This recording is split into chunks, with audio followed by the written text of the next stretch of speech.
Mesdames, Messieurs, bonsoir. Le 22e numéro de votre émission Les Affaires de la Cité fait une plongée dans ce sans quoi il ne peut y avoir de vie sur Terre. Ce n'est pas pour rien qu'on l'appelle le liquide précieux. Vous l'aurez deviné aisément, nous vous parlons ce soir de l'eau, source de vie. Répondra à nos questions et à celles de ce public ici présent, magnifique public, Mamadou Dia, ci-devant, directeur général de la SDE, remplacé il y a quelques semaines par Abdoulba. Après 9 ans passés à la tête de la SDE comme premier directeur général sénégalais, Dia est fraîchement nommé directeur eau et assainissement du groupe Eranov. Son pédigré nous est raconté par Dieynaba Seydouba. Regardons ensemble.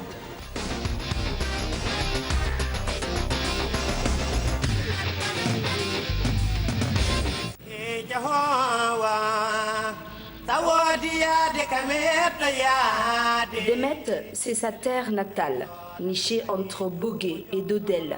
Ce village du département de Podor, sur la rive du fleuve Sénégal, a bercé la jeunesse de Mamadou Dia.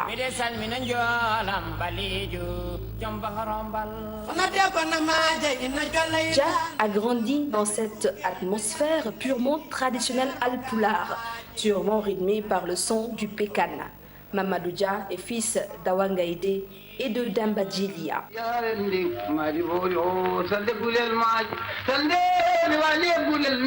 Ingénieur en génie hydraulique, Mamadou Dia a fait de l'eau sa vie, son existence et sa raison d'être. Il a commencé à travailler dans le secteur en 1977 et depuis, il ne quitte plus le liquide précieux. De la CNES à la SDE, Mamadou Dia a gravi bien des échelons avant de devenir directeur général de la Sénégalaise des eaux en novembre 2006. Un exploit qui s'explique par la rigueur au travail.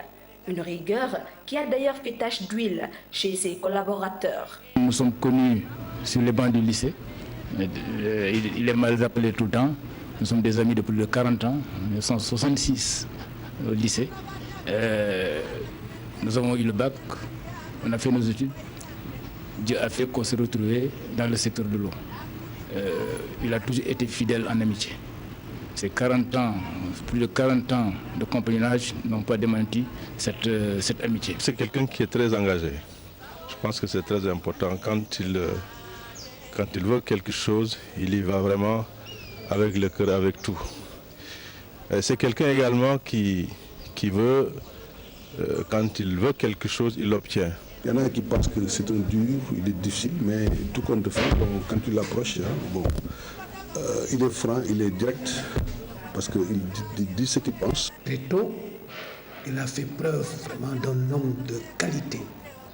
C'est la raison pour laquelle, avant même la fin de son stage, son directeur général l'a mis à la disposition, l'a nommé à la tête de la région de la Casamance. Là-bas, en un laps de temps, il a su améliorer et le rendement de ressources et le taux de recouvrement, mais surtout, il a installé un climat social digne d'éloge. Mamadou Dia, son style de management participatif est connu de tous. Il est un perfectionniste, ce que beaucoup prennent d'ailleurs pour un défaut. Son engagement pour la SDE l'a poussé à passer peu de temps avec sa famille. Un choix qui a été difficile à prendre. Mais aujourd'hui, ses 3 enfants ont bien grandi et ont réussi leur vie professionnelle. Et selon les confidences de Mamadou Dia, c'est parce que le peu de temps qu'il passait avec ses enfants, il leur inculquait des valeurs. D'ailleurs, un de ses fils en fait un modèle. Père, ô mon père, je te loue. Tu es la science qui m'a loué. Je t'admire, tu es ma conscience et mon avenir. Père Mamadou Dia, cet acrostiche est pour toi. Mahmoudou, maçon de la terre et de l'eau. Amadou qui illumine 1000 feux. Mamadou, je te loue, oasis de mon enfance. Un père exemplaire, disciple de la rigueur et du travail. Oh, quel père sincère, un homme de labeur et de gouvernail. Dia, Demet est ta terre-mère, ingénieur génial, Almoudo de ton Fouta natal. Parmi tes citations favorites, j'aimerais partager les 2 citations suivantes. Tu me dis souvent, Aduna wana lachire, kono ma wade lalo, so wana dum sechat. Cette citation-là révèle un peu tout ton sens de l'unité, que tu es un homme de paix, mais aussi un rassembleur. Tu me dis aussi souvent, papa, tu me cites le verset 153 de la sourate 2, la vache. Ô les croyants, cherchez secours dans l'endurance et la prière, car Allah est avec ceux qui sont endurants. Dieu est avec les patients.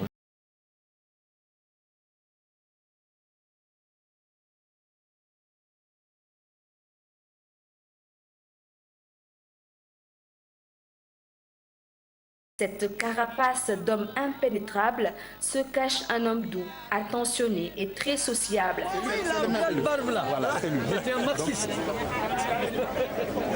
Et de surcroît, un intellectuel très spirituel, très attaché à la famille de Thierno Saïd Nourou Tall.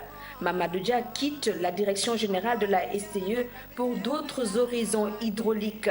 Mais il n'oubliera pas de sitôt le douloureux épisode du tuyau de Keur Momar Sarr. Un dossier qui lui a donné bien du fil à retordre. Mamadou Dia ne pourra jamais noyer dans le fleuve de l'oubli la souffrance des populations.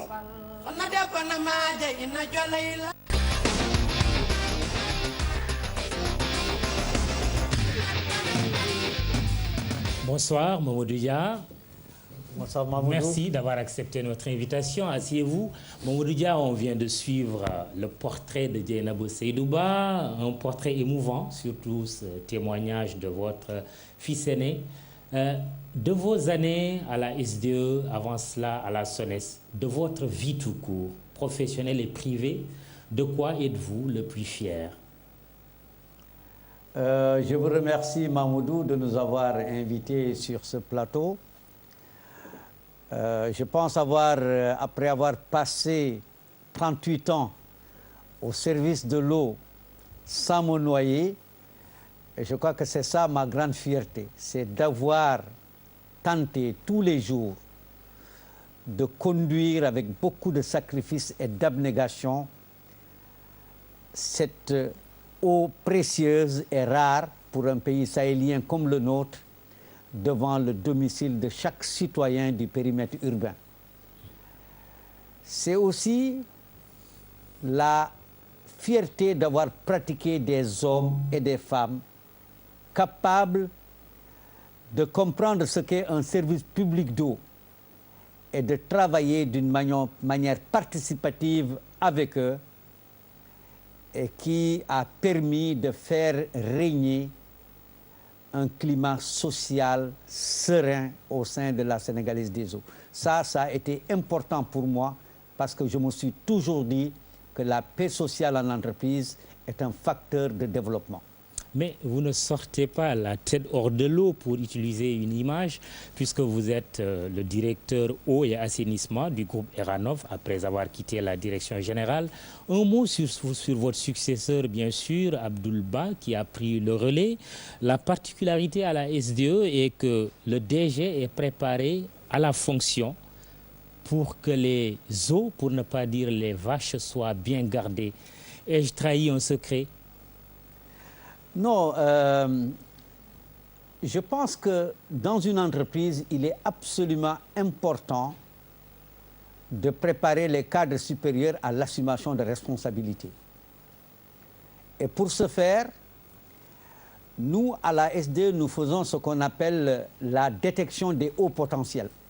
C'est-à-dire quels sont les cadres aptes à assumer dans le futur des fonctions de responsabilité parce qu'ils ont démontré sur le terrain, dans leur vie professionnelle, des capacités intrinsèques à être des leaders. Et je crois que c'est dans ce cadre que Baal et d'autres cadres supérieurs ont été identifiés. Mais lui, il a eu la chance, depuis 30 ans, de travailler aussi dans un cheminement qui est notre cœur de métier. Ça veut dire l'exploitation. Et il a excellé dans ce cœur de métier. Il a été identifié et par moi et par les responsables du groupe Eranov. Et c'est naturellement qu'il a été mis à cette fonction.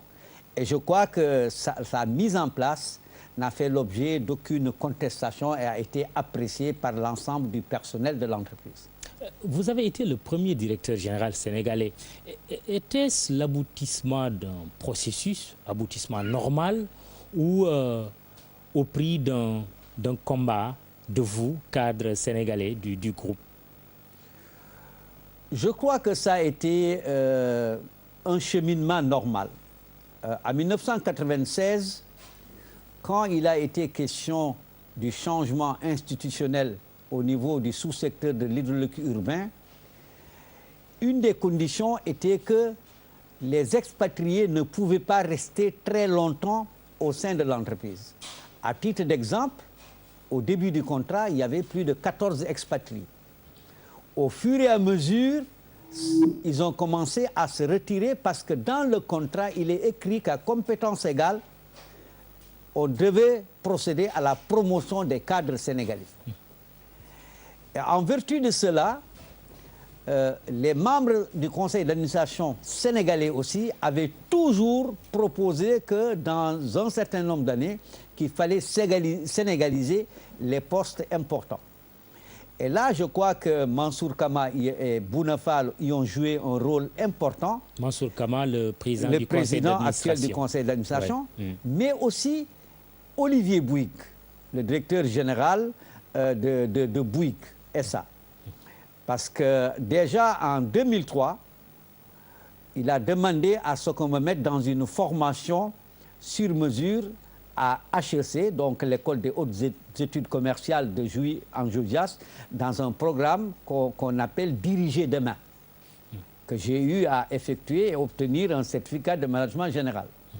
Et il a suivi ce processus jusqu'en 2006 pour dire maintenant, il est temps de remplacer par un Sénégalais. Et le même processus que j'ai suivi, c'est celui-là qu'a suivi Abdoul Bal. Sauf que lui, il l'a suivi avec les Sénégalais et moi, je l'ai suivi avec les Français. Puisqu'il y a eu un premier directeur général français qui a fait 4 ans, un deuxième DG français qui a fait 6 ans, et moi, j'ai fait à peu près 9 ans à la direction générale de SDE, après avoir été 10 ans directeur général adjoint. Donc, j'ai été préparé à la tâche, et donc c'était une volonté et des Sénégalais et des Français de sénégaliser ce poste de management.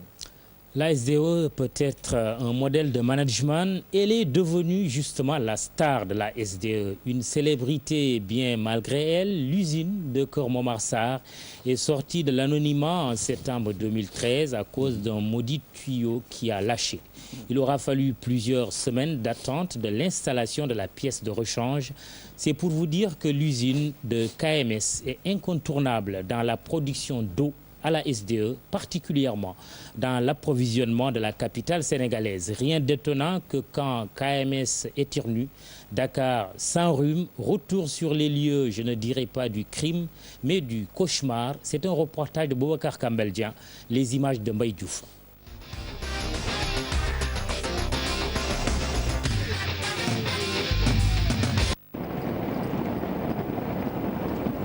À 200 km de Dakar, 50 de Louga, l'usine de Keur Momar Sarr.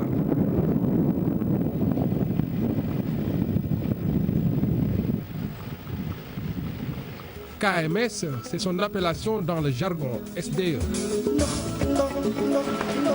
L'eau pompée du lac de Guiers y entre impropre à la consommation.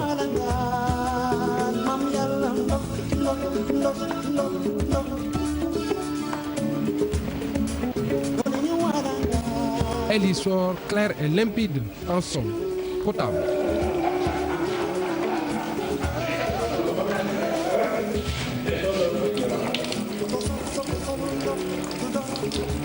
KMS, sans nul doute, le poumon de l'approvisionnement en eau de Dakar. 40% des 340 000 m3 par jour de la consommation de la capitale y provient. Au-delà du fait qu'on soit une usine avec une grande capacité, disons que pour chaque installation qui produit de l'eau potable, qui est source de toute vie, on ne peut ne pas mesurer en fait l'importance de l'ensemble de ces équipements et installations qui permettent de fournir aux populations cette denrée indispensable au développement de l'être humain.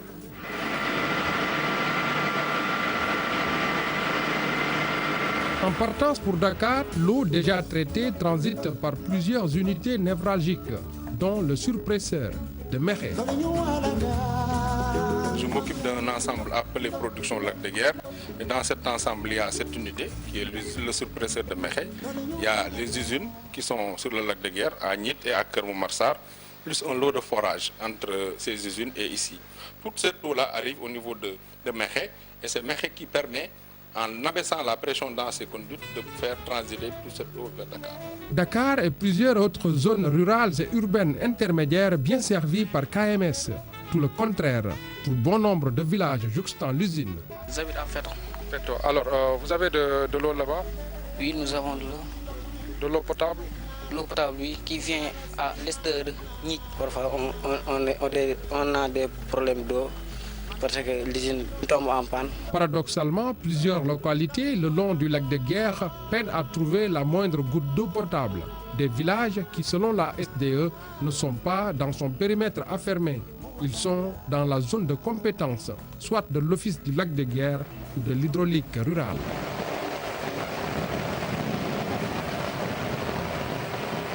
Keur Momar Sarr, célèbre à cause de son tuyau super médiatisé, du reste endommagé en septembre 2013, privant du coup la capitale d'eau pendant des jours. Sur les lieux, aucun signe visible de ce mauvais souvenir, sinon ce piquet en fer qui indique là où la pièce est enterrée. On a mis en place ce qu'on appelle une action corrective, une action préventive qui permet tout simplement de prévenir ces genres de situations. Le traumatisme est là. À la SDE version Abdoul Bal, l'histoire de cette fameuse pièce de l'usine de Keur Momar Sarr est rangée dans les tuyaux des oubliettes. Est-ce votre cas, monsieur? Le désormais ex-homme fort de la boîte, Mamadou Dia.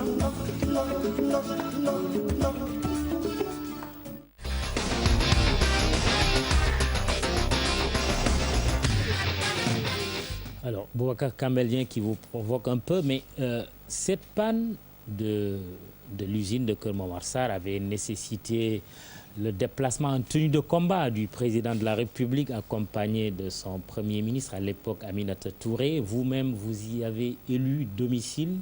Est-ce qu'on peut dire aujourd'hui qu'un tel incident ne va jamais se reproduire? Je pense qu'AMS a été un problème douloureux, difficile, complexe quand il est arrivé. Mais il faut aussi reconnaître que ça a permis à l'expertise sénégalaise de s'exprimer. D'ailleurs, j'ai passé des nuits entières avec mon ami Bokoum ici présent. On a vu deux choses importantes. L'expertise sénégalaise qui a permis de rétablir la continuité du service public, mais aussi la parfaite synergie qui s'est développée entre la SONES et la SDE pour faire face ensemble à la résolution de ce problème complexe. Ce que j'en dis, premièrement, c'est qu'il faut louer la patience des populations sénégalaises qui, quand même, ont accepté une telle situation, mais de par la communication, ont compris que c'était un problème difficile. C'était un problème qu'on ne pouvait pas résoudre en un tour de main. Il a fallu beaucoup d'ingéniosité, beaucoup de patience, beaucoup d'imagination pour mettre en place deux solutions, une solution A et une solution B. Et cette solution B qui a réussi. Mais le déplacement du chef de l'État, M. Macky Sall, a été excessivement important et bénéfique parce qu'ayant donné du courage à tous ceux qui étaient sur le terrain. Sa venue a mis du baume au cœur de l'ensemble de ceux qui travaillaient sur le terrain et nous avons redoublé d'ardeur. Nous avons dit qu'il fallait aller puiser au fond de nous-mêmes pour résoudre ce problème auquel les Sénégalais étaient confrontés et qui affectait la capitale. Un problème qui ne se reproduira jamais? C'est pourquoi je viens sur donc la question. Vous savez, une exploitation, on ne peut jamais dire qu'il ne peut pas y avoir un incident dans une exploitation. Ce qu'il faut, c'est d'identifier les vulnérabilités de l'exploitation et ensuite de prendre en main ces vulnérabilités. Pour une fois, malheur est bon. Parce que le fait d'avoir eu cet incident a permis d'identifier toutes les vulnérabilités du système, qu'il soit le système du lac de Guiers, qu'il soit le système des forages de Pout, que ce soit le système de Mékhé lui-même, qui est le cœur du système global, en dehors de KMS, contrairement à ce que les gens pensent. Le cœur du système, c'est l'usine de Mékhé. Parce que lui, s'il tombe en panne, ben, il n'y a que le tiers de la production qui va passer là. C'est la catastrophe. Oui. Très bien. Donc, on va donner quand même la parole au public. Hein. Il est là pour poser des questions ou apporter des contributions. Mohamed Sissé d'Ascosen. Oui, merci Mamadou. D'abord, je remercie le directeur au assainissement du groupe pour la franche collaboration qu'on a eue avec les associations de défense des consommateurs, parce qu'un cadre a été créé où on pouvait quand même dialoguer. Et j'espère que ça va être une continuité avec Abdoul Bal. Je le souhaite bien. Ma première question, monsieur le directeur, là où vous vous trouvez actuellement, qu'est-ce que vous pouvez nous apporter? Je sais qu'en tant que directeur de la SDE, vous nous avez beaucoup apporté, en qualité et en quantité. Si on peut le dire, avec le programme d'urgence, peut-être que beaucoup de poches, quand même, vont être servies. Là, c'est ma première question. Qu'est-ce qu'on peut attendre de vous? Ma deuxième question, c'est l'accident de Keur Momar-Sarr. Au début, on n'avait pas très bien compris entre la SONES et la SDE l'imputabilité des responsabilités. Est-ce qu'il n'est pas nécessaire, comme on en connaît dans les autres secteurs, qu'il existe une autorité de régulation dans le système? Ce serait vraiment quand même bénéfique pour les consommateurs que nous sommes.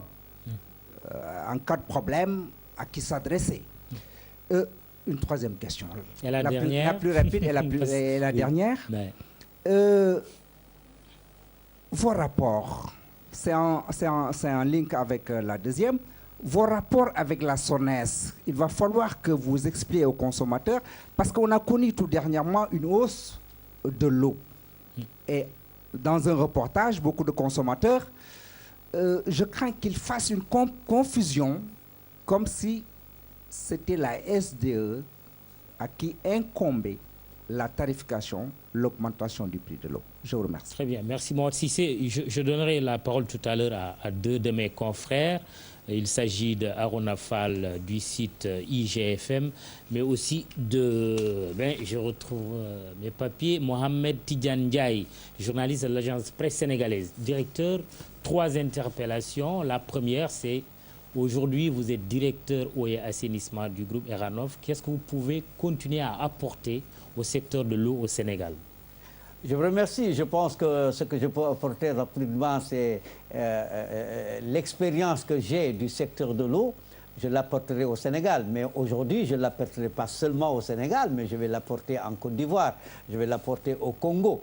Et je pense que je vais renforcer encore les liens qui existent entre les entreprises, aussi bien qui sont dans le champ de mes compétences, que la SDE dans le rapport avec les consommateurs. Je suis chargé un peu de suivre l'ensemble des évolutions des entreprises. Vous n'êtes pas rangé aux oubliettes donc? Non, pas du tout. Je crois que c'est aujourd'hui encore que j'essaie d'exprimer plus encore mes talents pour aider les entreprises à progresser et à toujours maintenir les bonnes relations avec les clients et à les écouter plus. Dans le cadre de la certification, dans le cadre des programmes structurants, parce que dans ma mission, je suis chargé du suivi de tous les programmes structurants. Donc ça veut dire le programme d'urgence en fait partie et les autres programmes développés dans les autres pays. Pour KMS... L'imputabilité. C'est vrai, à l'époque, beaucoup de gens se sont posé des questions. Qui était responsable entre vous et la SONES? Vous savez, cette question a été posée sur le terrain. Ma réponse a été d'abord que la première préoccupation que moi, personnellement, j'avais en ce moment, c'était de rétablir la continuité du service public d'eau, plutôt de chercher qui était le coupable. Les populations, en ce moment, elles n'avaient pas besoin de savoir qui était le coupable. Elles avaient besoin d'avoir le liquide précieux. C'est ce que nous avons tenté de faire. Aujourd'hui, pour l'imputabilité, il y a un audit en cours qui est commandité par l'État du Sénégal. Quand il déposera ses conclusions, tout le monde saura s'il y a un coupable ou il n'y a pas un coupable. Mais au moins, je vous ai dit tout à l'heure que cette crise de KMS a permis aujourd'hui à la SONES et à la SDE de mieux coopérer dans tous les processus qui sous-tendent la réforme du secteur de l'eau au Sénégal. Est-ce que du point de vue institutionnel, cela est clair? Parce que la question qui est posée, c'est celle-là. Il va même jusqu'à dire, est-ce qu'il ne faudrait pas avoir une autorité de régulation comme il en existe dans d'autres secteurs?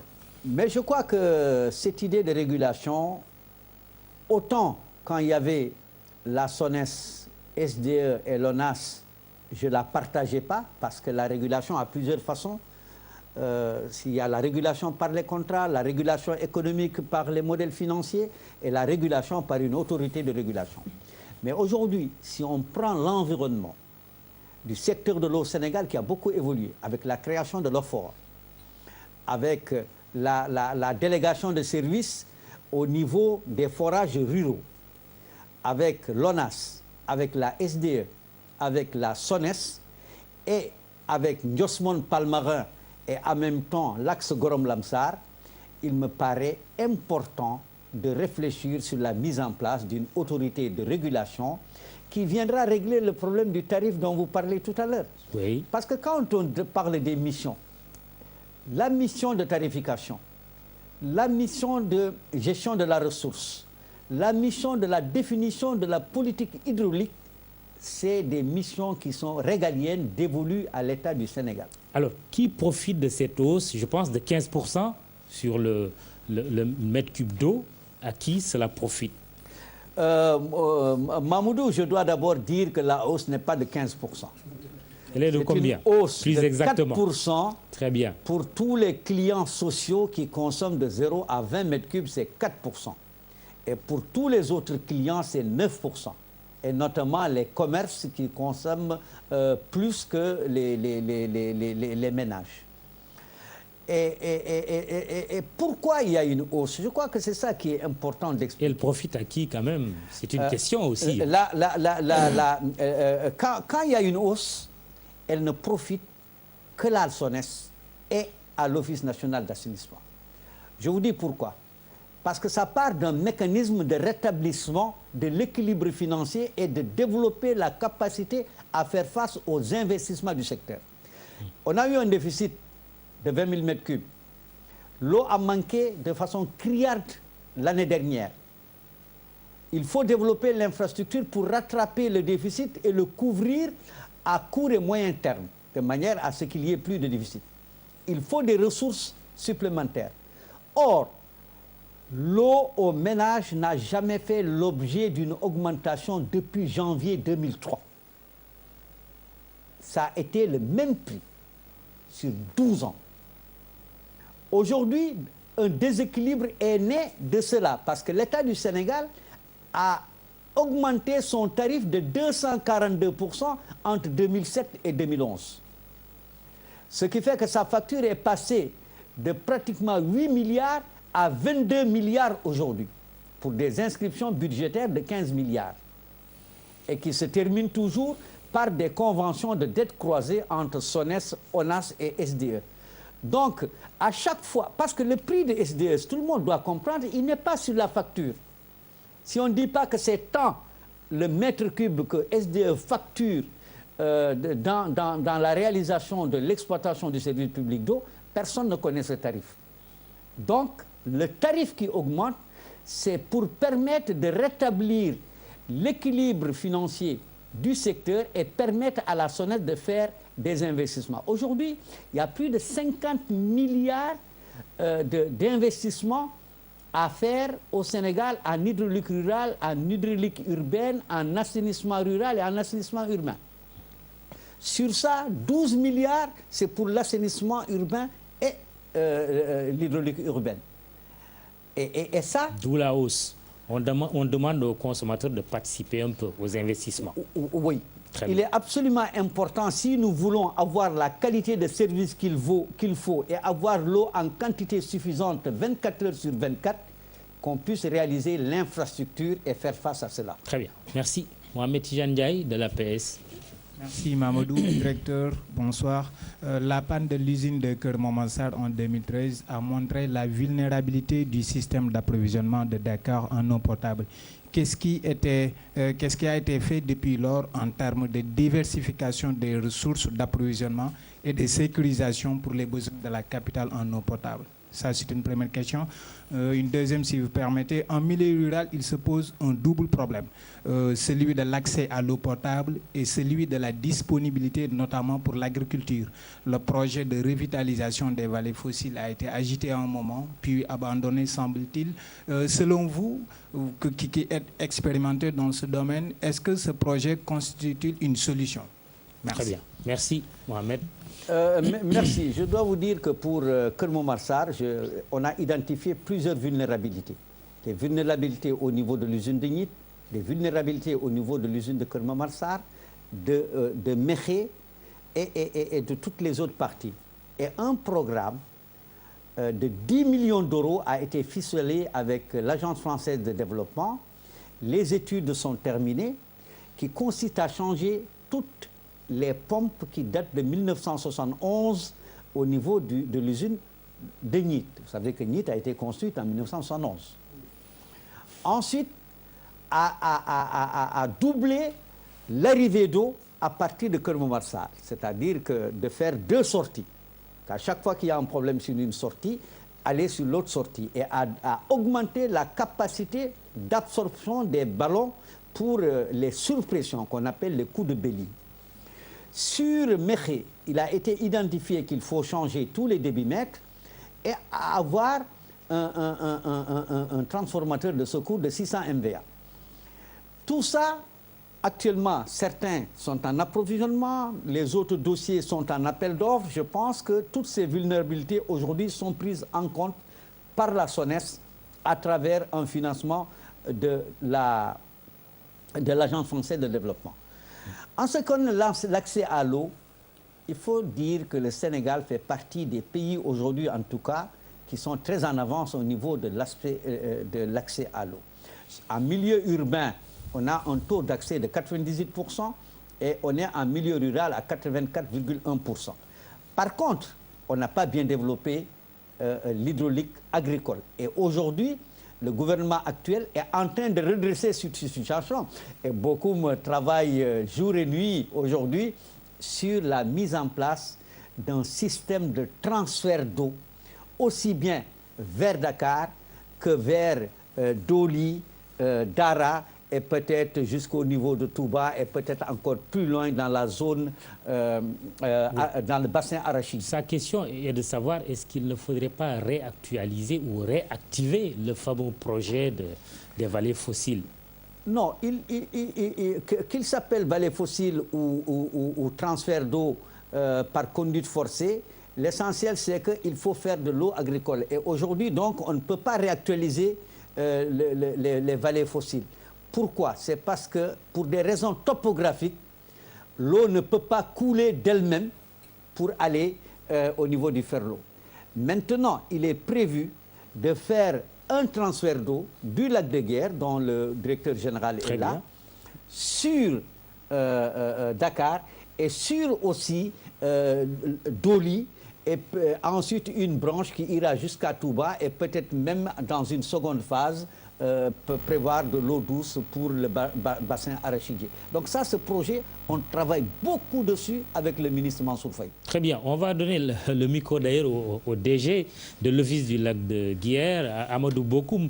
Il ressort du reportage de Boubacar Kambelgien que les populations environnantes de KMS meurent de soif comme quelqu'un en pleine mer.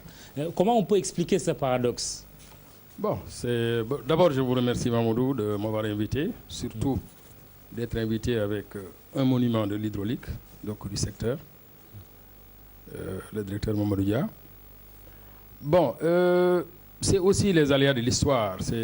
Les populations riveraines du lac ont certainement pas été oubliées, mais il n'y a pas eu quelque chose qui a été fait, probablement lié aussi à la dispersion de l'habitat et du peuplement autour du lac. Il faut dire que ce n'est pas toutes les populations autour du lac qui ne sont pas approvisionnées, mais certaines, notamment celles qui sont dans les abords immédiats. Au mois de décembre 2013, le président de la République, c'était le Conseil des ministres décentralisé de Louga, a, comme tout le monde, trouvé que c'était une injustice. Il a demandé à ce que cette injustice soit réparée le plus rapidement possible. L'Office du lac de Guiers est une jeune institution qui date de 2010 et qui a pour fonction, pour mission, de gérer et de planifier la ressource lacustre, qui, en passant, se trouve être le principal château d'eau de Dakar. Parce que 70% de l'eau consommée à Dakar vient de cette dépression lacustre. Et dans le cadre des missions de l'Office du lac de Guiers, c'est aussi de protéger la ressource. Donc le fait de donner de l'eau à ces populations qui sont autour du lac, qui viennent trouver de l'eau, même si elle est de mauvaise qualité au niveau du lac, et par conséquent aussi contribue à la pollution de la ressource. Donc le fait que l'Office du lac de Guiers prenne en charge cette question est aussi du domaine de la préservation de la ressource. Et pour cela, on a entrepris en 3 phases. Actuellement, au moment où je vous parle, nous avons des retards liés à des problèmes de l'entreprise qui fait les travaux. Il y a à peu près 16 villages du côté de Mban qui bénéficient déjà de l'eau potable sur les 177 que nous avons répertoriés. Et la 2e phase a été déjà attribuée. Et la 3e phase, d'ici la fin du mois, on va lancer un appel d'offres de plus d'1 milliard pour essayer de régler définitivement le problème de l'accès de ces populations-là à l'eau potable. Merci. Vous aurez l'occasion certainement de reprendre la parole tout à l'heure. On va continuer. Imam Youssouf Sarr, juste derrière. Après, Harouna Fall se prépare. Je vous remercie, Mamadou. Je vais commencer par féliciter Monsieur le Directeur Général pour sa collaboration exemplaire avec le mouvement consumériste et surtout avec le mouvement citoyen en général. Parce que depuis 2008, nous l'avons connu et il a toujours été égal à lui-même, et toujours à l'écoute des populations et de leurs préoccupations en matière d'eau. Voilà, moi j'ai ma première question est rapportée au programme, le programme d'urgence d'approvisionnement en eau de Dakar. La dernière visite qu'on a effectuée nous avait vraiment séduit par rapport au projet et tout ce qui s'ensuit. Il était question, en fin 2015, d'arriver à plus de 60 000 m3 en plus pour approvisionner Dakar et les quartiers qui peinent à avoir de l'eau en permanence. Alors, le projet, vous nous aviez expliqué que le projet était structuré en 3 phases et que la première phase est en principe terminée, c'est-à-dire en fin avril. Le 30 avril, vous nous avez dit que le 30 avril, en fait, les populations devraient commencer à ressentir les effets bénéfiques de ce programme. Ainsi de suite, bon, mais jusqu'en fin d'année. En fin d'année, on aura 60 et quelques, 60 000 et quelques. Bon. Alors maintenant, il s'agit, je vous demanderai de nous faire le point, puisque la première phase est terminée. Oui. Qu'en est-il maintenant de cette situation? De la deuxième et de la troisième. Et même de la première. Est-ce qu'effectivement les prévisions ont été Bon, si vous permettez, il y a aussi une autre question très importante. Oui. C'est en fait la qualité de l'eau. Alors, depuis 2008, on nous a toujours parlé de l'usine de déferrisation dans la zone de Dakar. Cette usine devrait permettre tout simplement d'enlever le fer par rapport au forage contenu dans les eaux des forages et que finalement cette usine, depuis lors, nous n'avons pas encore senti cette usine, nous savons que ça n'a pas encore démarré. Qu'est-ce qui tarde à faire démarrer? Et il y a, excusez-moi aussi, hein, il y a une autre question aussi, c'est l'usine de Mékhé. L'usine de Mékhé, on a parlé tout de suite de sécurisation. Nous avons l'impression que cette structure où vous nous avez expliqué, 70% de l'approvisionnement de Dakar en eau passe par cette structure. Et que maintenant, nous avons vu que cette structure n'est pas à Mékhé, mais en campagne pratiquement. Et nous nous sommes inquiétés vraiment de la sécurisation parce qu'à partir de là, on peut bloquer tout simplement l'approvisionnement de Dakar en eau. Merci, Imam Youssouf Sarr. On reviendra tout à l'heure au public. DG, rapidement, réponse aux questions, peut-être sauf celles relatives à la qualité de l'eau, puisque nous avons fait justement un reportage à Wakhinane sur ces taux de couleur rougeâtre. Le programme d'urgence, c'est 2 phases. La première phase, c'est le 30 juin, 40 000 mètres cubes. La deuxième phase, c'est le 31 décembre, pour boucler les 60 000. Mais à l'ASD, nous avons dit qu'il ne faut plus faire 2 phases. Il faut faire une phase unique et faire en sorte que d'ici octobre, tout soit terminé. Mais à la date d'aujourd'hui, fin février, 15 950 mètres cubes avaient déjà été injectés dans le réseau, ce qui a fortement amélioré la distribution. Sur les 14 forages de cette première phase que nous avions, donc 4 sont totalement terminés. 6, on a terminé de les creuser, on est en cours d'essai et de réception. 3 sont en cours d'exécution, il n'y a qu'un seul qui n'a pas encore démarré. À la fin du mois de mai, nous devrions mettre en place encore 12 300 mètres cubes jour, ce qui va porter le global à fin mai à 28 250 mètres cubes jour, soit 70% de ce qui a été prévu. Et Inch'Allah Ta'ala, nous pensons que le 30 avril, les 40 000 mètres cubes et même plus seront là. Alors, au lieu de deuxième phase, vous savez, il y a des zones... On est déjà fin avril, hein? Oui. Non, c'est 30 juin. La première phase, c'est 30 juin. D'accord.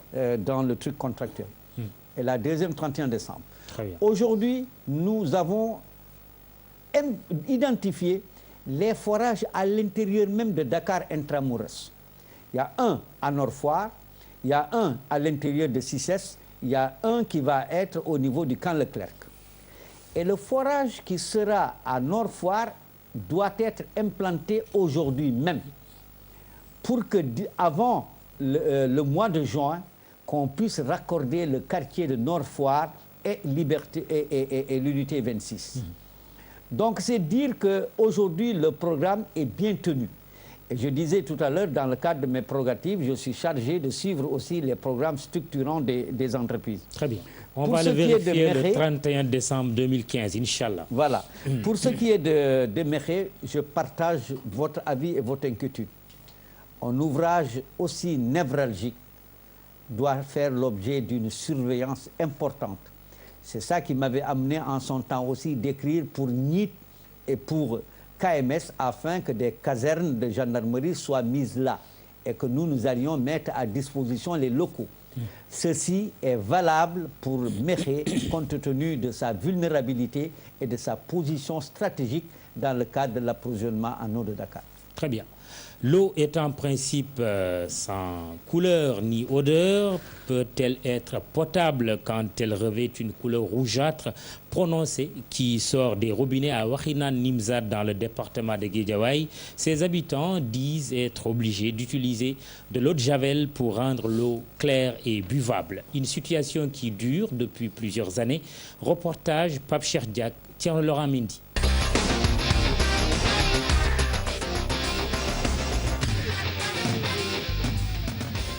Commune d'arrondissement de Wakhinane Nimzat, département de Guédiawaye. Ici, les coupures d'eau sont courantes. Et quand le liquide précieux coule du robinet, son aspect laisse à désirer. Des fois, c'est vers les coups d'1h du matin qu'on a de l'eau.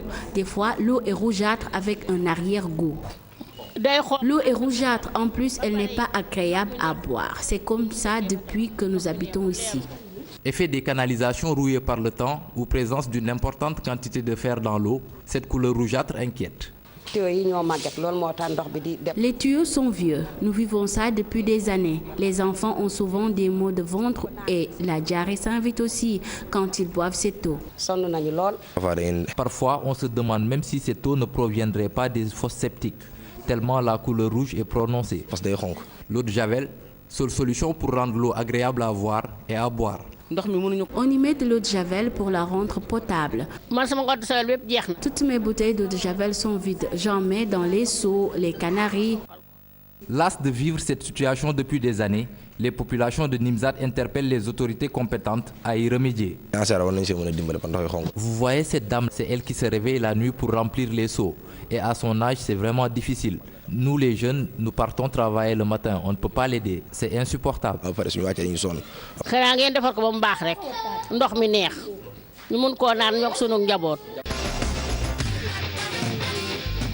Une eau potable, le casse-tête de beaucoup de ménages.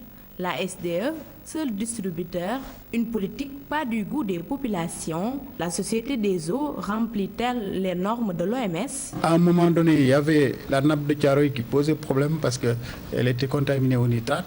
Et l'idée, c'était donc de faire une dilution en grande quantité pour diminuer le taux de nitrate. Mais il y a aussi des zones où il y a encore quelques problèmes.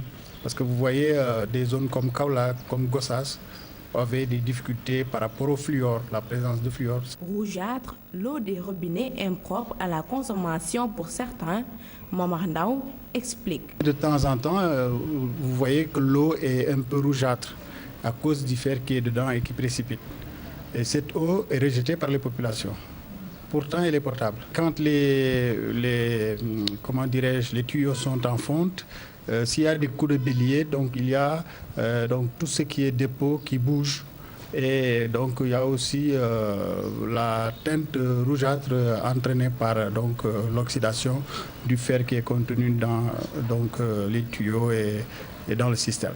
Ce que les Sénégalais doivent savoir, c'est qu'une eau peut être totalement transparente, claire et être impropre à la consommation. D'autres équations se greffent aux multiples problèmes rencontrés, notamment le dysfonctionnement dans la distribution.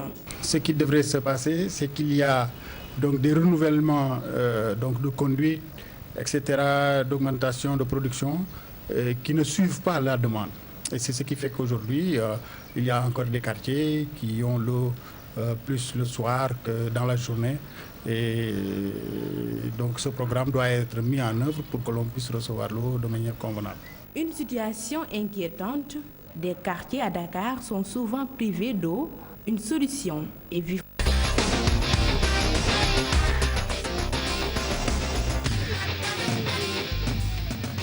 Monsieur le directeur général, un reportage qui recoupe un peu la question d'Imam Youssouf Sarr sur la qualité de l'eau.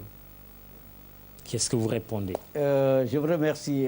J'ai l'habitude de dire toujours dans mes interventions que s'il y a une denrée alimentaire la mieux contrôlée au Sénégal, c'est l'eau. Il y a 10 800 échantillons qui sont contrôlés chaque année en bactériologie. Il y a 2316 échantillons qui sont contrôlés chaque année en physico-chimie. Or, le problème qui se pose à Wakhinane quand on parle d'eau rouge, c'est plus un problème physico-chimique qu'un problème bactériologique. Ça veut dire, comme l'a dit Momar Ndao, l'eau est exempte de toute bactérie, donc elle est potable. Mais boire de l'eau, c'est une question de perception. Quand il y a l'eau a une certaine couleur, on rebute à la boire. C'est une réalité. Mais ce n'est pas parce qu'elle n'est pas potable. Alors, effectivement, les forages de Sébikotane, de Pout-Kirène, de Pout-Nord ont un taux de fer assez élevé. Par le phénomène de dilution, revient à un truc acceptable. Mais vous savez que le fer, au contact avec l'oxygène, précipite et devient rouge. Il faut laisser décanter pour cela. Alors, pour répondre à la question de l'imam Sarr, l'usine de déferrisation n'est plus une arlésienne, c'est une réalité. Les dossiers sont faits, terminés par la SONES, les financements sont obtenus Et aujourd'hui, il est prévu de mettre en service au plus tard fin 2016 cette usine au Point K qui est ex-Bud Sénégal, où nous avons un réservoir actuellement désaffecté. Et donc les travaux vraiment sont avancés en termes d'études techniques, de financement obtenu. Et je pense que là, ce sera réglé. D'ailleurs, ça revient à ce que Momar a dit tout à l'heure. Une usine de déferrisation, elle va être lancée cette année sur Koungheul. Une usine de défluorisation pour enlever le fluor sera lancée sur Kaolack et sur Fatick. En plus maintenant de l'avenir qui va vers le transfert d'eau à partir du lac de Guiers. Justement, peut-on imaginer que toutes ces personnes qui ont vu leurs dents détruites par la forte teneur en fluor de l'eau, qu'on puisse imaginer qu'elles portent plainte contre la SDE? Non, à mon avis... Vous êtes responsable de cela. À mon avis, le problème n'est pas aussi simple. SDE bénéficie d'un contrat d'affermage que lui a confié donc l'État du Sénégal, signé avec la SONES. Et il est dit que pour toute eau distribuée, telle que celle qui est distribuée dans le bassin arachidier, SDE dit, je ne peux pas la distribuer si je n'ai pas une dérogation.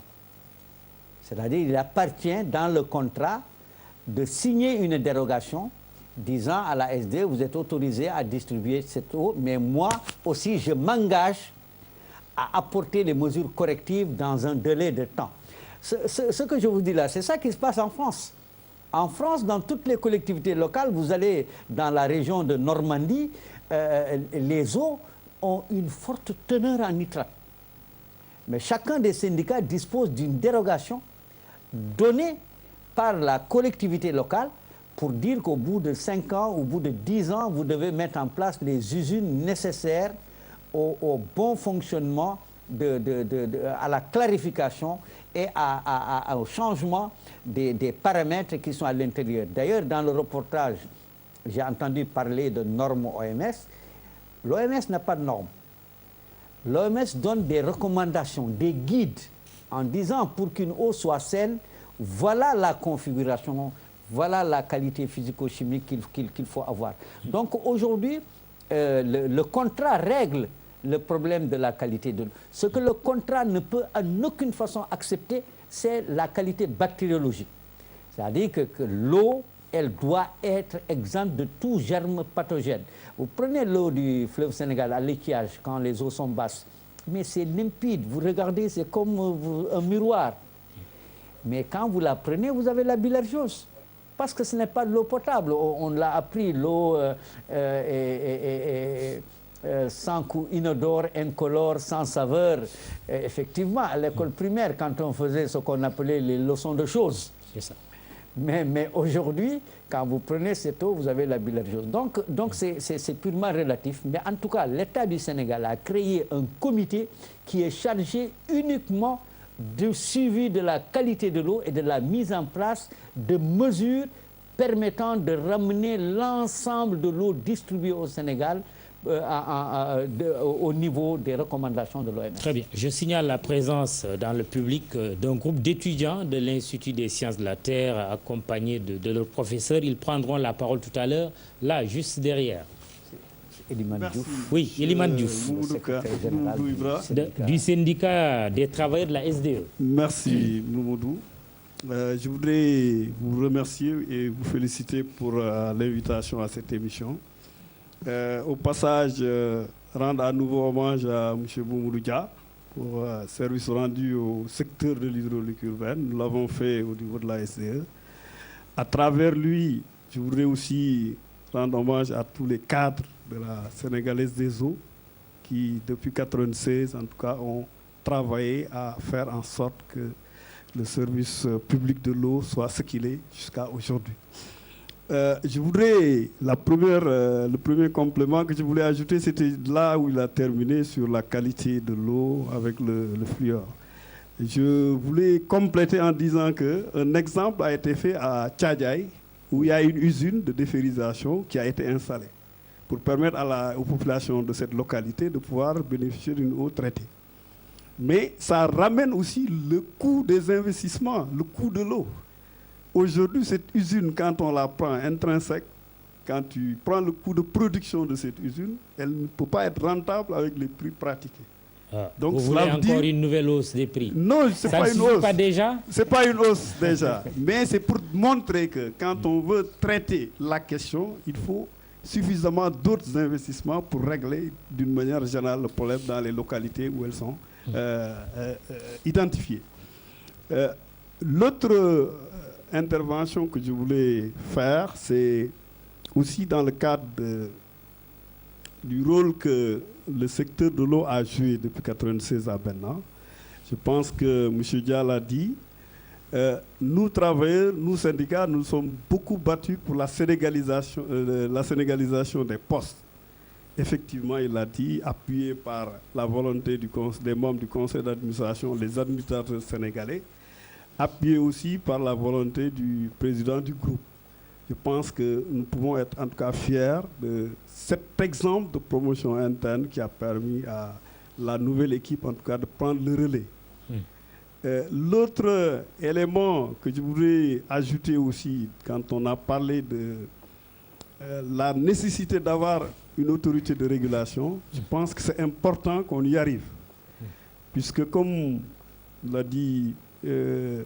Ndao de l'ASCOSEN, je crois que quels que soient les résultats que nous avons obtenus, la réforme de 1996 à maintenant a montré certaines difficultés. Et ces difficultés-là peuvent être évitées à l'avenir, dans les schémas à venir, quand on aura une autorité de régulation. Parce que c'est ça qui permettra en tout cas de caler certaines difficultés. Je voulais dire par rapport à ces difficultés, la question surtout de la fixation du prix de l'eau. Ce que nous avons réussi de 1996 à maintenant en équilibre en termes d'investissement, si nous laissions la situation telle qu'elle, avec un déficit chaque année que l'État a supporté et que l'État ne donne pas directement, qui freine les investissements, nous allions revenir à la situation d'avant. Ce qui veut dire que vous, en tant que syndicat, vous comprenez parfaitement la dernière hausse enregistrée. On la comprend. Si l'État était décidé à supporter et à donner les financements qu'il fallait, on pouvait ne pas comprendre. Mais l'État n'a pas supporté et payé. Elle ne payait pas et il y a un cumul de retard de paiement. Et ça ne favorise pas le développement du secteur. C'est pourquoi nous comprenons parfaitement cette hausse qui permet d'équilibrer la SONES et l'ONAS en termes d'investissement. Très bien. Il n'y a pas de problème de retard de salaire à la SDE? Bon, je pense qu'on touche du bois. Parce que le syndicaliste, d'habitude, il revendique là. Revendication zéro. Non, on revendique bien sûr. On revendique. Sur quoi, par exemple? Aujourd'hui, nous réclamons une place au conseil d'administration de la SDE en tant qu'actionnaire, détenant 5% de part. Nous réclamons une assistance dans nos programmes de logement. Donc, c'est toujours des questions. Mais il faut dire que c'est des questions sur lesquelles nous travaillons, sur lesquelles nous discutons et sur lesquelles peut-être que nous arriverons à des... Dia donnera son avis tout à l'heure sur ça. Aruna Fall, là, devant, du site IGFM, gfm.sn. Bonjour Mamoudou.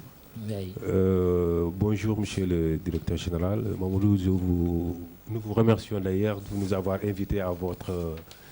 prestigieuse émission, le LAC, et j'espère aujourd'hui avec le DG, M. Dia, le LAC vraiment aura beaucoup d'eau. Et qu'on ne va pas se noyer non plus. Très bien. Donc ma première question, M. le DG, il y a un mois à Paris, une Gambienne du nom de Saïbatou Sané avait participé au marathon de Paris, et symboliquement, elle avait sur la tête une bouteille d'eau vide et une pancarte sur laquelle on pouvait lire ceci. En Afrique, les femmes parcourent chaque jour cette distance, ça veut dire la distance du marathon. Peut-être les spécialistes de l'athlétisme me diront après. Oui, 40 km, c'est ça? 40 km à peu près, pour aller chercher de l'eau potable. Aidez-nous à réduire cette distance. On n'est pas en Gambie, on est au Sénégal, mais au Sénégal, des milliers de Saïbatou Sané, il en existe. Et vous allez dans le Fouta, dans le Bundu, dans le Goudiri, un peu dans le Bakel, dans le Guidimaha chez toi, là, oui. Moi. Vous voyez ces braves dames, dès les premières heures de la matinée, aller à la recherche vraiment de liquides précieux. Alors, à votre niveau, qu'est-ce qui a été fait ou qu'est-ce qui est en train d'être fait ou qu'est-ce que vous comptez faire pour aider ces braves dames à réduire ces distances pour avoir les liquides précieux? C'est la première question. Oui. Ma deuxième question, elle est relative à la hausse du prix de l'eau. Certains ont déjà marché sur le banc, mais ce que j'aimerais savoir, si aujourd'hui les Sénégalais acceptent cette hausse, quelle est la garantie que vous nous donnerez, nous, que si on s'acquitte normalement de ce qui est que désormais nous aurons de l'eau en quantité et en qualité? Et là, aujourd'hui, je profite de la présence des consuméristes qui, dans leur intervention, semblent quand même caresser les décès dans le sens du poids. Est-ce que ces consuméristes sont prêts, si les Sénégalais acceptent cette hausse du prix, et que si demain la SDE ne respecte pas ses engagements, est-ce qu'elles seront prêtes à descendre dans la rue avec les Sénégalais vraiment pour revendiquer ce droit? C'est quand même un droit, le droit à l'eau. Très bien. Voilà. Une double question au directeur, mais aussi aux consuméristes. Très bien. La dernière, c'est juste une question bateau. Quelle est la place de l'eau dans le plan Sénégal émergent? Merci. Très bien. Bon, question intéressante. Chedia, commençons d'abord par le syndicaliste. Ils n'ont pas beaucoup de revendications.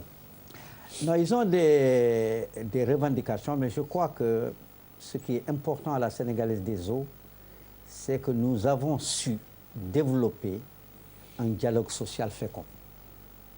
Je touche du bois, mais depuis 2000, vous n'avez pas entendu parler de la SDE dans les médias, qu'il y a ça ne marche pas, il y a un débrayage, il y a ceci, il y a cela. Il faut faire vite parce qu'ils veulent leur place au conseil d'administration. Oui, est-ce que c'est envisageable? Est-ce que ça va se faire dans un avenir immédiat? Cela est envisageable, mais cela dépend aussi. Vous savez, il y a des dispositions de l'OHADA qui fixent les compositions des conseils d'administration. C'est une société privée, ce n'est pas une société nationale. Donc il y a des gens qui ont mis leur bille là-dedans. Donc en fonction de ce que détient chacun, il a une place ou il n'a pas de place. Il y a 12 administrateurs. Oui, on a des modèles quand même. Je ne fais pas de pub. Une société de télécom de la place a ses travailleurs représentés au conseil d'administration. Oui, mais c'est la composition et qui a une majorité de privés. C'est la composition du capital. Ouais. Ici, le personnel a 5% comme l'État du Sénégal. L'État du Sénégal a 5% et a un administrateur. Le personnel est actionnaire. Ils ont posé la question à la direction générale. La direction générale dit que c'est au-delà de mes compétences. C'est une compétence du conseil d'administration. Donc voilà le niveau. En ce qui concerne maintenant l'habitat, je crois que là, on a fait des avancées significatives. Il y a encore beaucoup de choses à faire. Moi-même, j'ai créé un fonds d'habitat social.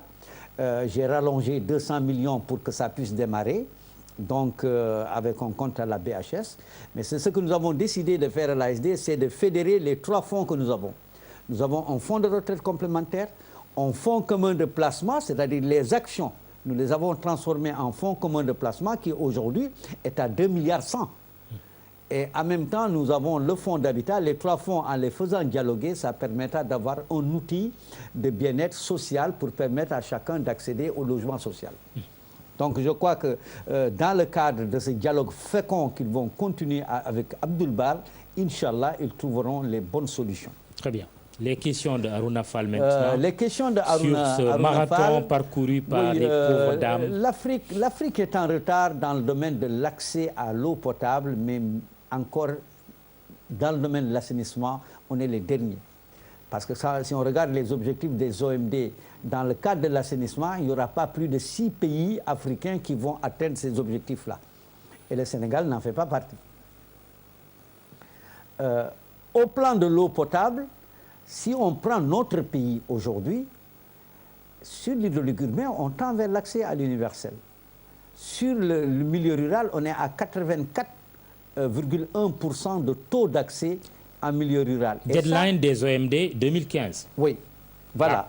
Parce qu'aujourd'hui, 31 décembre 2015. Voilà. Aujourd'hui, vous voulez dire qu'on atteindra Nous, ce critère d'accès à 100% à l'eau potable. Oui, sur l'hydraulique urbaine. En urbain comme en rural ou bien sur le rural Sur le rural en 2010. Non, sur le rural, on atteint les objectifs du millénaire du développement en matière de réduction du taux d'accès à l'eau potable. Ça, c'est clair au Sénégal. Et maintenant, sur l'hydraulique urbaine, c'est sûr que d'ici 2018, on sera à l'universel. Avec le rythme de branchements sociaux réalisés, financés par la SONES et réalisés par la Sénégalaise des eaux, on atteindra un taux d'accès à 100%. Maintenant, je veux dire qu'en Afrique, effectivement, c'est parce que les investissements font défaut. Est-ce qu'aujourd'hui, on ne va pas aller vers des partenariats publics-privés? C'est ça la place de l'eau dans le Sénégal émergent. Il faut essayer d'accélérer la cadence, comme dit le président de la République, de manière à ce que les infrastructures hydrauliques se développent un peu partout. Ah non, celle qui accélérait a été changée. Oui, d'accord. donc, à mon avis, effectivement,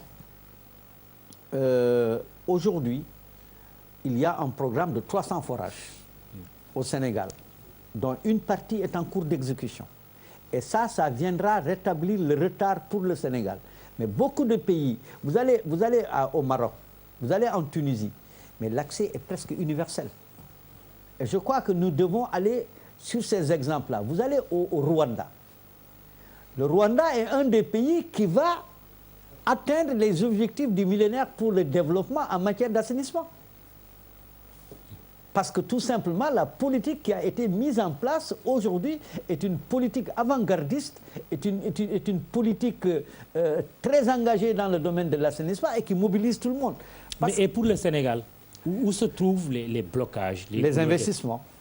C'est au niveau des investissements. C'est pas également d'ordre institutionnel. Quand on regarde un peu l'ONAS d'un côté, la SONES de l'autre, la SDE de notre côté, est-ce qu'il n'y a pas un problème institutionnel? À mon avis, non. Aujourd'hui, il y a un problème d'efficacité du secteur qui a conduit à avoir un secteur de l'assainissement autonome de manière à permettre d'avoir les ressources suffisantes et pouvoir progresser, et un secteur de l'eau qui, lui, a un contrat d'affermage où il y a une société de patrimoine qui emprunte et qui réalise une société d'exploitation. Parce que ce qu'il faut éviter dans ces genres de partenariats public-privé, c'est de laisser le curseur avancer sans le stopper. Et quand le curseur avance, le tarif avance. Elimane a donné le cas de Tchadjaï. Le Tchadjaï, c'est 700 millions d'investissements pour 35 mètres cubes heure. Ça veut dire que c'est 700 mètres cubes jour. D'ici 50 ans, ces installations ne seront pas amorties. Mais qu'est-ce qui se passe au Sénégal? C'est parce qu'il y a une péréquation nationale. Le tarif est le même partout. Je dois dire ici qu'il faut retenir que sur la tranche sociale, en milieu urbain, coûte moins cher que le prix de l'eau en milieu rural au Sénégal. Les ruraux payent plus cher l'eau sur la tranche sociale que ceux qui sont dans les villes qui payent 197 francs CFA alors que le prix est supérieur à 200 francs CFA. Une situation anormale. Non, je ne dirais pas anormal. Pour moi, je dirais que c'est une situation... Est-ce que ce n'est pas une façon de dire, donnez-nous aussi l'hydraulique rurale, nous SDE? Ce n'est pas une frustration que vous manifestez là? Non, pas du tout. Je veux dire seulement que quand on raisonne sur les tarifs, il est absolument important d'avoir une idée globale des tarifs qui sont pratiqués dans le pays et d'avoir des éléments de comparaison qui permettent d'atténuer les augmentations dont on parle tant et la garantie que vous dites. Justement, oui. La moi, contrepartie. Je dois dire que la contrepartie de cela, c'est que la continuité du service public soit assurée d'ici 2017 avec les autres projets alternatifs tels que le dessalement. Parce qu'il faut savoir que sur plus de 1,4 milliard de kilomètres cubes d'eau, 97,47% c'est de l'eau salée. 1,76% c'est les glaces. 0,76% seulement de l'eau souterraine et 0,01% c'est de l'eau des lacs et autres. Or, aujourd'hui, des pays comme le Sénégal, pour garantir le développement durable, pour garantir les générations futures, gagneraient plus à aller vers le dessalement en partie plutôt que de continuer à surexploiter les nappes. les nappes. Pourquoi ça ne se fait pas? C'est une technologie qui coûte cher. Pourquoi ça ne se fait pas? Il faut dire qu'avant, la technologie coûtait très cher. Mais aujourd'hui, avec le développement des techniques membranaires et les techniques d'économie d'énergie, ça devient abordable. Le Sénégal va lancer un partenariat public-privé de 50 000 m3 jour de dessalement. Les dossiers sont en cours d'étude, mais le Sénégal a déjà un financement de la coopération japonaise sur 100 000 m3, 2 fois 50, sur les mamelles. Et donc, d'ici 2022, 150 000 m3 viendront s'ajouter à ce qu'il y a sur la base tout simplement de l'eau salée. Très bien. On va terminer avec les questions d'Harouna Fall avant de donner la parole à professeurs et aux étudiants de l'IST. Ça vous étonne un peu que les consomméristes vous cirent tout le temps les pompes? Non. Vous savez, j'ai parlé avec des syndicats. On ne peut pas exercer un service public sans écouter les clients, sans écouter les consommaristes, voir quelles sont leurs attentes et mettre en place des plans d'action pour répondre aux attentes des populations. Il faut communiquer avec les consommaristes, qui sont les représentants des consommateurs. Il faut avoir la plus grande courtoisie dans les rapports avec eux. Parce que, comme disent les Wolofs, il ne s'agit pas d'être en bagarre avec les consommateurs, parce que moi, je reste convaincu que nous sommes là à cause des consommateurs. Notre rôle, c'est de satisfaire le consommateur. Et quand on n'est pas à mesure de le satisfaire, c'est de lui expliquer, d'aller vers lui. Et donc, régulièrement, Zone Nord Foire, j'ai été là-bas, j'ai fait des réunions jusqu'à 1 h du matin pour leur expliquer quels sont les problèmes, qu'est-ce que nous comptons faire, et tout cela. Donc, je pense que c'est l'approche de la Sénégalaise des eaux qui est certifiée ISO 9 millions version 2008, qui est une approche d'amélioration continue, mais qui est une approche clientèle. Il faut prendre et mettre les clients au cœur des préoccupations de l'entreprise. Très bien. Une dernière série de questions du public. Là, derrière. Professeur, j'aimerais bien aussi que vous preniez la parole avec les étudiants. Oui, là, juste à droite. Derrière Harouna. Oui, on commence par là.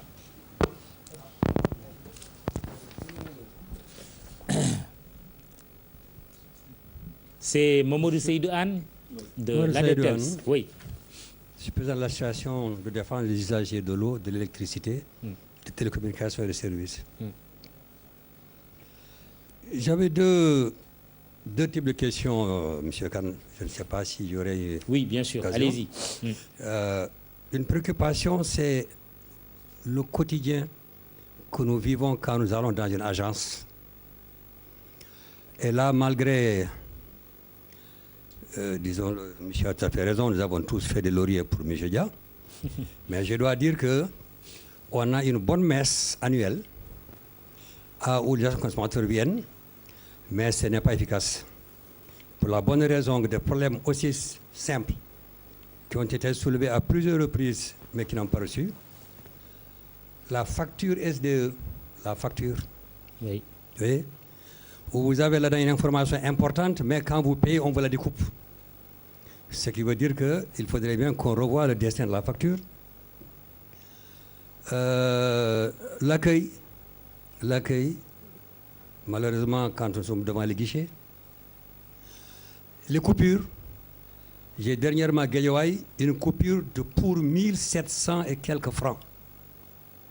Et on va dire à cette vieille dame de payer 7000 francs de frais. C'est autant de choses que si on avait des réunions de travail concrètement, peut-être qu'on aurait réglé. Et pourtant, il y en a quelques-uns qui sont soulevés depuis combien d'années. Donc, on a ce genre de préoccupation-là, où c'est vraiment le quotidien que nous avons avec les agences de l'ASDE. La parenthèse à notre ami syndicaliste, je dis souvent aux gens de l'eau, vous avez la chance. Tous les Sénégalais, nous sommes actionnaires des services d'eau. Tous les Sénégalais.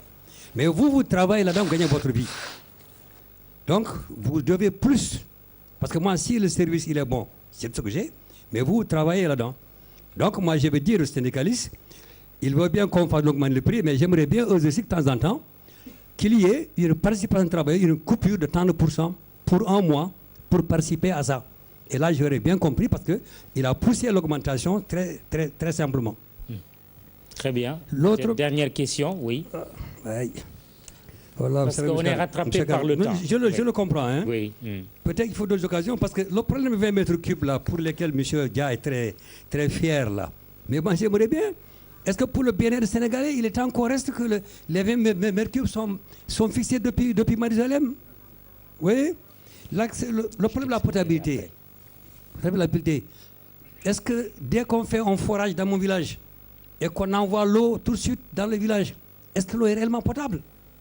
Oui. L'accès des urbains, M. Dia nous dit on sera bientôt à 100%. Mais quand je vois, moi qui fréquente beaucoup la banlieue de Dakar, est-ce qu'il faut considérer que ces gens-là, ils ont l'accès à l'eau? Très bien. L'autre, maintenant, dernier truc par rapport à l'augmentation de tarifs. On veut que nous participions à ce problème d'urgence. Malheureusement, on a eu le cas dans d'autres domaines où on augmente. Si c'est pour ça, il faut bien préciser qu'au bout de tant d'années, on doit arrêter. Or, malheureusement, dans ce genre de choses, une fois qu'on augmente, c'est pour la vie. C'est pour la vie. Merci, alors, si c'est pour ça, il est bon qu'on dise clairement qu'on va arrêter. Très bien, monsieur. Oui, derrière, professeur et les étudiants de l'IST, oui. Bonjour, bonsoir, chers auditeurs. Oui. Je suis professeur à l'Institut des sciences de la Terre. Mes étudiants ont été invités. Ils m'ont demandé de venir avec eux. Nous sommes un institut qui forme des ingénieurs sur les ressources naturelles du sol. Oui. Ils ont été intéressés parce que cette année, ils ont fait des exposés sur le problème de l'eau. Et peut-être ils ont beaucoup de questions à dire. Oui. Et que le fait que Claude Bernard disait que l'eau, c'est la vie. Et dans ces pays, nous, les débats, j'ai suivi, nous sommes un peu privilégiés parce qu'on parle de la SDE, d'avoir de l'eau courante. Mais nous, ce qu'on voit dans le Sénégal, dans le programme du Sénégal émergent, l'eau doit occuper une place très importante. Et nous avons beaucoup de problèmes sur cette denrée qui est très rare de plus en plus. Rare en quantité, rare en qualité et irrégulièrement répartie. Le premier constat que mes étudiants ont vu, c'est que les régions les plus pluvieuses, Kédougou, Tamba, comme ça, c'est les régions les plus pauvres. Donc la première action que nous, en tant qu'ingénieurs, on se pose, c'est de pourquoi ces régions à forte pluviométrie n'ont pas la possibilité de retenir cette eau. Ça, c'est le premier problème. Ouais. Le deuxième problème qu'on a, c'est que nous avons un Sénégal où vers la côte, toute la population se concentre, de 60% vers la côte, et que nous sommes alimentés par un lac qui est à 200 km. Nous avons une population qui croît à 2,7 par an, qui tous les 25 ans est multipliée par 2. Et donc l'urgence que nous avons remarquée, c'est où est le problème de l'eau dans la politique du gouvernement, parce qu'il y a menace. La denrée n'est pas très abondante. Et peut-être j'aurai le temps de m'exprimer. Oui. Je passe le micro aux étudiants qui ont beaucoup de questions à poser à M. Mamadou Dia sur le problème de l'eau. Merci, professeur. Oui. Okay, bonsoir. Je me présente Djibril Jaguet. Je suis élève ingénieur à l'Institut des sciences de la Terre. Merci de nous avoir invités donc, au passage. On a entendu donc les avancées qui ont été faites au niveau du renouvellement des matériels et de la sécurisation des sites, etc. Mais moi, je suis géologue, je vais m'intéresser à la source. Je trouve inconcevable que Dakar, qui concentre donc la plus grande population au Sénégal, avec des millions de personnes, soit dépendante d'une seule source d'eau, donc je dirais pas dépendante, mais tributaire donc d'une dépression donc lacustre. Donc on sait donc l'eau du lac des Guiers donc n'est pas ce qu'elle était donc en quantité. En qualité donc c'est toujours valable, mais en quantité c'est pas ce qu'elle était dans le temps. Qu'est-ce qui se passerait si elle tarit? C'est ça, donc je demandais donc à monsieur le directeur donc si on pense donc à un démarquage donc de ce lac-là, par exemple, quelles sont les politiques donc qui vont être faites donc pour se démarquer, pas donc trouver donc une indépendance totale, mais se démarquer donc de ce lac en tant que seule source à 40% de l'alimentation de Dakar. Très bien. Merci. Oui, un autre étudiant. Bonsoir à tous. Donc, tout d'abord, je vais emprunter la même trompette que mon prédécesseur camarade étudiant. Donc, c'est de vous remercier d'abord de nous avoir bien voulu associer à cette émission et également de remercier le professeur M. Momar Samb donc, de sa présence parce que c'était pas évident qu'un professeur puisse donc, consacrer son temps à accompagner ses étudiants. Donc, je pense que la thématique d'aujourd'hui est beaucoup plus que pertinente parce que l'eau, comme vous l'avez dit à l'entame de l'émission, c'est la vie, hein. C'est une source vitale. Donc mon inquiétude porterait sur l'approvisionnement de Dakar, hein, mais également de l'intérieur du Sénégal parce que également c'est pas uniquement Dakar qui utilise l'eau. Donc Dakar, peut-être son problème c'est le fait que c'est une ville qui dépend peut-être à 50% d'un lac, le lac de Guiers. Mais également, il y a les populations des profondeurs du Sénégal. Donc, à 100 km de Dakar, il y a des foyers qui ne parviennent pas à trouver de l'eau. Donc, je pense que je voulais poser une question au directeur, c'est-à-dire quelle est la politique qui est en train d'être faite actuellement donc, par la SDE pour aller au sauver ou bien au secours des populations qui sont à l'intérieur du pays. Et aussi, donc, si on sait que l'eau donc n'est pas uniquement destiné aux besoins domestiques, il y a les besoins agricoles, ainsi et autres. Donc est-ce qu'il y a des projets qui sont en cours pour la maîtrise des eaux pluviales, comme l'a dit tout à l'heure M. Samb, donc parce que nous en avons besoin, d'autant plus que l'agriculture fait partie des secteurs prioritaires du plan Sénégal émergent. Donc pour une bonne agriculture, donc il nous faut de l'eau. Donc est-ce qu'il y a une politique réelle donc, qui est en train d'être faite par l'ASD dans ce sens-là? Très bien, merci. Un autre étudiant, ça va? Oui, là, juste un dernier étudiant. Ouais. Bonsoir tout le monde. Oui, je m'appelle Daouda Mané et je suis élève ingénieur à l'IST. Quand on parle de la question de l'eau, nous géologues sommes directement interpellés. Et là-dessus, on vous remercie de l'avoir compris en nous invitant à cette émission. Mon inquiétude, je rejoins l'inquiétude de mes camarades là sur la question de l'approvisionnement en eau de Dakar. Si l'on sait que vers les années 70, la nappe de Thiaroye était exploitée par la SONES et du fait de la sécheresse des années 80, il y a eu une urbanisation de la zone et ce qui a eu comme conséquence la pollution de la nappe. Et puis, c'était sous les yeux des politiques, mais aussi des personnes qui pouvaient, en d'autres termes, agir sur le fait. Maintenant, je demande au directeur qu'est-ce que la SONES a fait concernant ce problème. Très bien. Oui, merci. Merci. Oui, on va permettre au DG de répondre à la série de questions des étudiants et de professeurs, mais je sais qu'ils sont très disciplinés, et à la limite pudiques. Je m'attendais à une question. Qu'est-ce qu'on va devenir à la fin de la formation? Est-ce que la SDE va nous recruter? C'est des élèves ingénieurs. Je pense que ça, c'est une bonne question, mais la SDE a signé une convention avec l'ANPEJ pour prendre en stage, en tout cas, beaucoup de personnes sur ces 3 années à venir. Et ensuite, je pense qu'il est important de déposer des dossiers de recrutement parce que c'est le profil dans lequel nous choisissons nos techniciens. Une convention avec l'IST? Oui, pourquoi pas. Il faut se rapprocher de la direction générale et dans le cadre de la RSE, parce que n'oubliez pas que SDE, quand même, aujourd'hui est coté à 702 points en responsabilité sociétale d'entreprise. Donc, c'est de son devoir de participer à la promotion de l'éducation.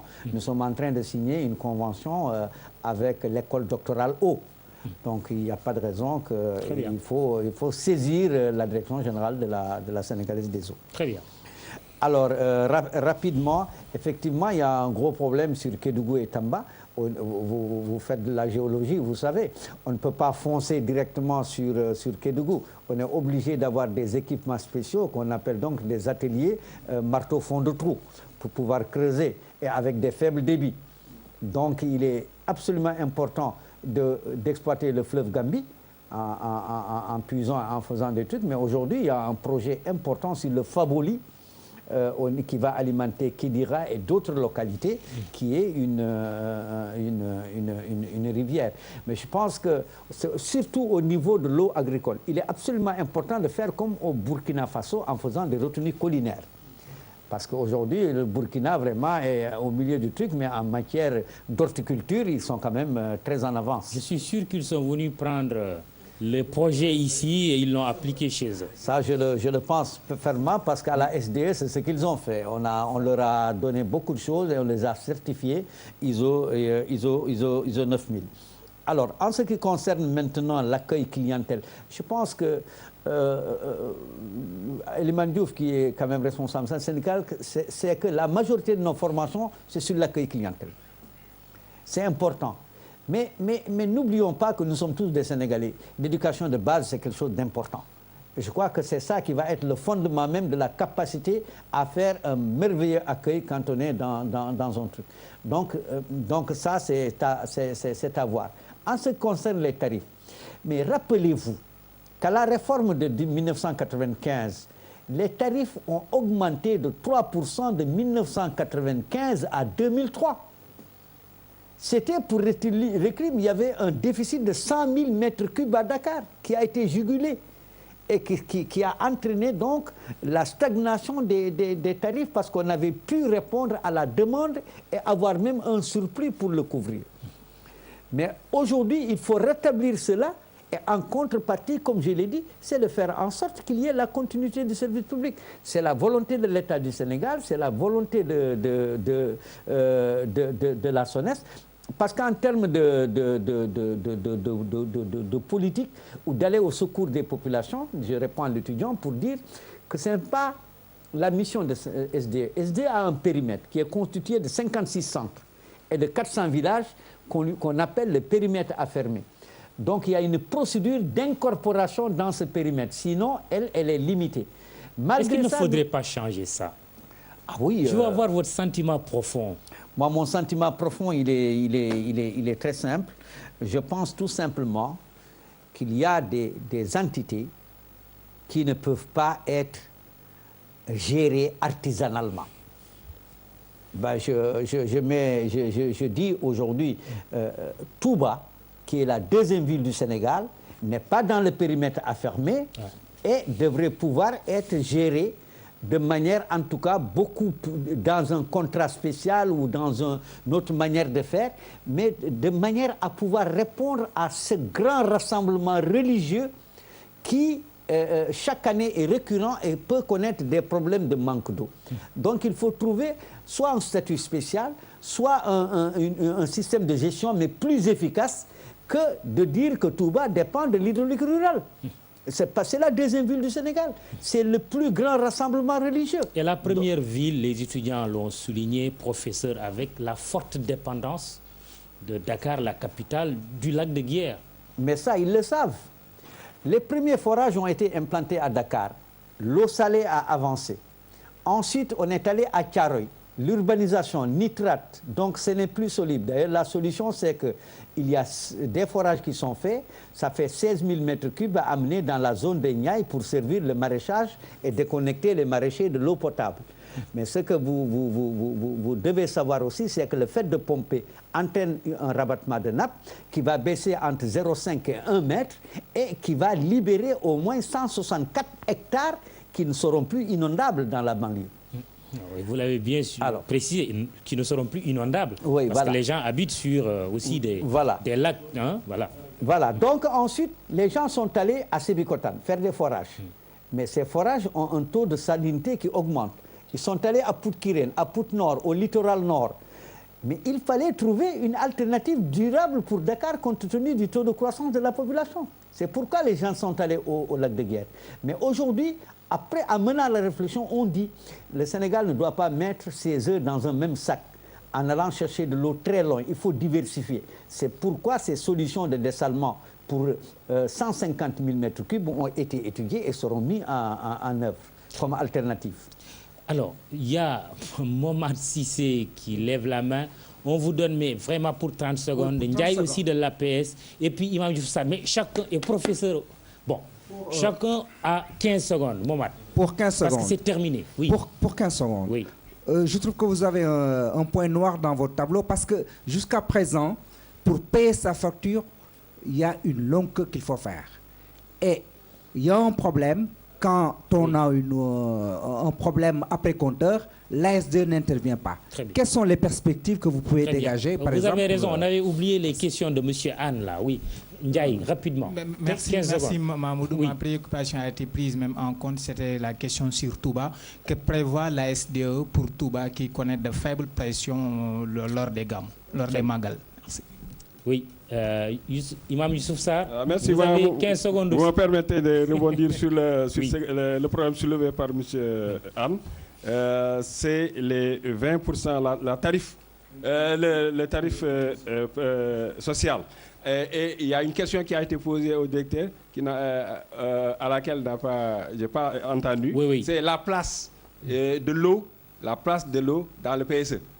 Oui, alors, lié à ça, est-ce qu'il n'est pas temps d'élargir cette tranche sociale, parce que tout simplement l'eau est fondamentalement un axe important dans le PSE. Derrière vous, Imam, professeur, oui. Oui, j'ai demandé au directeur général de la SDE, est-ce qu'il n'y a pas un programme pour essayer de fournir deux qualités d'eau, de l'eau potable pour la boisson et de l'eau pour les activités industrielles et domestiques? Très bien. Et pour les chasses d'eau des maisons. Merci, professeur. Alors, bon, on revient quand même aux questions de Anne tout à l'heure, hein, et la place de l'eau dans le PSE, et la dernière question posée par le professeur. Oui, moi je pense que M. Anne, il a posé des problèmes en disant que quelqu'un a 1700 francs, il est coupé, il paye 7000 francs de frais. Tout ça, c'est des règles qui sont établies dans le secteur. Mais je vais vous dire deux choses. D'abord, il a été demandé de ne jamais couper les vendredis. Parce que les COS n'ouvrent pas le samedi. Ça, c'est une consigne. C'est écrit nulle part. Mais la direction générale des SDE a toujours dit ne coupez jamais les gens le vendredi. La deuxième chose, tous les gens qui ont une facture coupée pour une somme modique ne doit pas payer des frais. Ça, c'est une décision aussi qui a été prise par l'entreprise. Parce que vous ne pouvez pas avoir 1700 francs et payer 7000. Ça c'est des choses, peut-être que je vais en rediscuter avec M. Ball, qui est le responsable. On y va très rapidement. La place de l'eau dans le PSE et la différence qu'on devrait faire entre l'eau destinée aux ménages pour la consommation et l'eau destinée aux industries. Rapidement. Oui, pour l'eau destinée aux ménages et les industries, ce n'est pas possible. Ce n'est pas possible parce que tout simplement, aujourd'hui, on dit on augmente, c'est des investissements, c'est de nouveaux investissements pour avoir 2 lignes de trucs. Je pense que ça, on ne peut pas l'imaginer aujourd'hui. La deuxième chose, sur Touba, ce n'est pas SDE. SDE n'a rien à voir avec les centres qui ne sont pas incorporés. C'est une décision de l'État. La place de l'eau dans le PSE, mais c'est surtout l'eau agricole. Aujourd'hui, quand M. le Président de la République dit qu'il faut transférer l'eau du lac de Guiers vers Doli, c'est pour dans la zone sylvopastorale, c'est pour régler les problèmes. Très bien. De cette zone, l'élevage, l'agriculture et les problèmes industriels, et en même temps maintenant régler les problèmes de potabilisation de l'eau en vue d'alimenter toutes les populations qui sont environnantes. Dernière question, monsieur le directeur. L'existence de plusieurs usines d'eau de source, comme on dit, ne traduit-elle pas un manque de confiance dans l'eau de la SDE?